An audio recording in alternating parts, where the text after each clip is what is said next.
안녕하십니까. 7월 25일 오후 김경국TV 시작하겠습니다. 국민의힘 전당대회 컨벤션 효과로 윤석열 대통령과 당의 지지율이 지금 급등하고 있습니다. 엠블레임 퍼블릭, K-스탯 리서치, 코리아 리서치, 한국 리서치 등 4개 여론조사 기관이 매 2주마다 지금 공동으로 전국 지표조사를 실시하고 있습니다.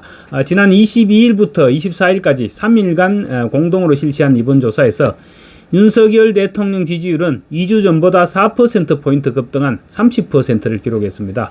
부정평가는 마이너스 4%포인트, 그러니까 4%포인트 하락한 62%로 나타났습니다. 긍정평가는 총선 전이었던 4월 4일 그때 당시 조사에서 38%였는데 그 이후 처음으로 지지율 30% 선을 돌파했습니다. 아마 24조 원 규모의 체코 원전 수주, 그리고 국민의힘 전당대회 컨벤션 효과, 이런 것이 더해진 결과로 볼 수 있을 것 같습니다. 윤 대통령의 지지율은 연령대별로 볼 때 전 구간에 걸쳐서 소폭 상승했습니다. 특히 50대의 지지율이 직전 조사 대비 6%포인트 오른 28%, 그리고 70대 이상은 8%포인트 오른 64%로 나왔습니다. 지역별로는 대구 경북이 2주 전에 비해서 4%포인트, 부산 울산 4%포인트 오른 44%, 부산 울산 경남이 6%포인트 오른 35%로 집계됐습니다. 서울 지지율도 무려 9%포인트 오른 34%, 그리고 광주 전라 지지율은 11%포인트 오른 14%였습니다.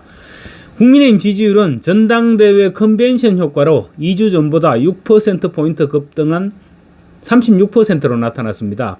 여론조사 기간 22일부터 24일이었죠. 국민의힘 전당대회가 23일 실시됐으니까 이번 여론조사는 국민의힘 전당대회를 관통했다, 이렇게 볼 수 있을 것 같습니다. 그래서 국민의힘 여론 지지율이 급등한 것은 전당대회에 대한 국민 여론이다, 이렇게 볼 수도 있을 것 같습니다.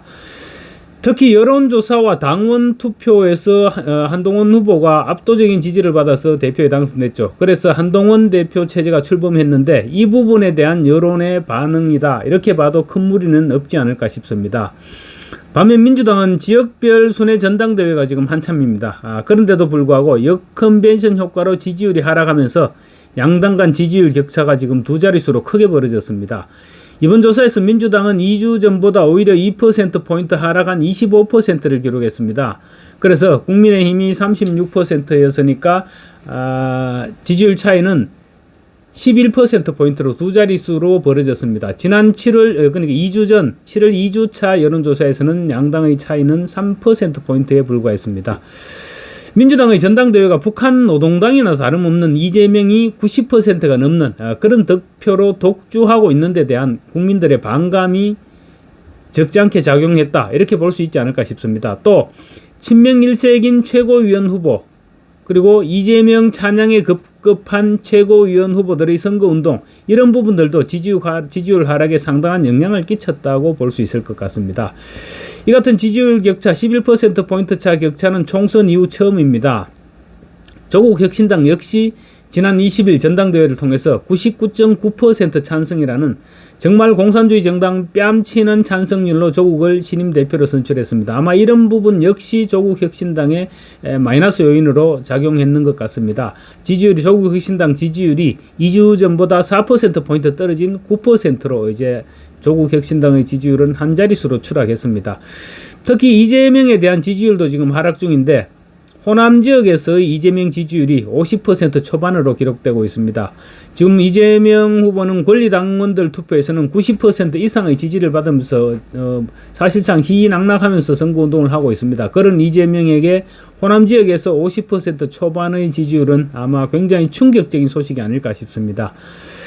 민주당 지지율을 보면 지역별로 볼 때 호남에서만 유일하게 국민의힘을 앞질렀습니다. 그렇지만 호남 지역의 지지율도 지금 39%입니다.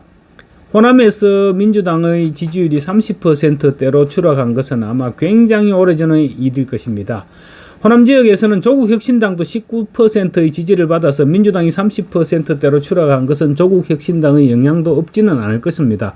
그렇지만 기본적으로 지지 정당이 없다는 응답이 25%나 차지했다는 것은 호남 지역에서도 지금 민주당의 인기가 굉장히 빠지고 있다. 그렇게 봐야 될 것 같습니다. 호남 지역에서의 국민의힘 지지율은 9%였습니다. 어쨌건 간에 전체적으로 볼 때 호남 민심 역시 민주당에 대해서 호의적이지 못하다. 이렇게 판단할 수 있을 것 같습니다. 특히 민주당 전당대회가 한창 실시 중인 와중에 나온 호남 지역에서 이 같은 여론은 이재명이 지금 90% 이상의 몰표를 세려담고 있고 또 막말로 유명한 데다가 공천 부적격자로 공천장을 박탈당했던 정봉주가 지금 최고위원 경선 1위를 달리고 있는 것, 이런 부분들이 호남 지역 유권자들에게 실망감을 안겨주지 않았나 이렇게 볼 수도 있을 것입니다. 어쨌거나 호남 지역에서의 민주당 지지율 30%대 그리고 이재명 지지율 50% 초반은 이재명 입장에서는 충격적일 수밖에 없을 것으로 보입니다. 민주당의 차기 당대표로 가장 적합한 인물은 이재명이 34%, 김두관이 13%, 김지수가 1% 순이었습니다. 역시 없다와 모름이 52%나 됐습니다. 그렇지만 민주당 지지층에서는 73%가 이재명을 지지했습니다. 이 같은 여론조사 결과는 윤석열 대통령의 지지율이 상승세를 타면서 매사에 발목 잡기에만 열중하고 있는 야당에 대한 국민 여론이 싸늘하게 반응을 보이고 있다. 이렇게 봐도 무방하지 않을까 싶습니다. 민주당은 이재명의 사법 리스크가 현실화되는 10월 이전에 탄핵 바람을 정폭시키겠다. 이런 전략으로 지금 단계별로 수순을 밟아가고 있습니다. 그렇지만 계속되는 국정 운영 발목 잡기에 대한 여론 심판이 지금 서서히 시작되고 있다. 이렇게 볼 수 있을 것 같습니다. 특히 정청래 법사위원장이 법사위 청문회를 제멋대로 운영하면서 온갖 잡음을 불러일으키고 있는데 이런 부분들이 민주당 지지율 하락을 견인하고 있는 것으로 볼 수 있을 것 같습니다.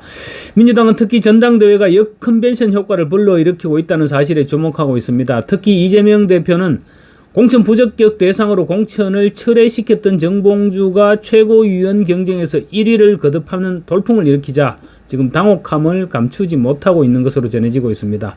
아마 다음 지역 경선부터는 이재명의 보이지 않는 손, 그렇지만 누구나 눈치챌 수 있는 보이는 손이 작동될 것으로 예상되어지는데 개딸들이 이 부분을 어떻게 받아들일지 아마 지켜봐야 될 것 같습니다. 자칫하다가는 추미애 시즌2가 재현될 수도 있는데 이럴 경우 이재명에게는 상상하기 싫은 시나리오가 될 것입니다.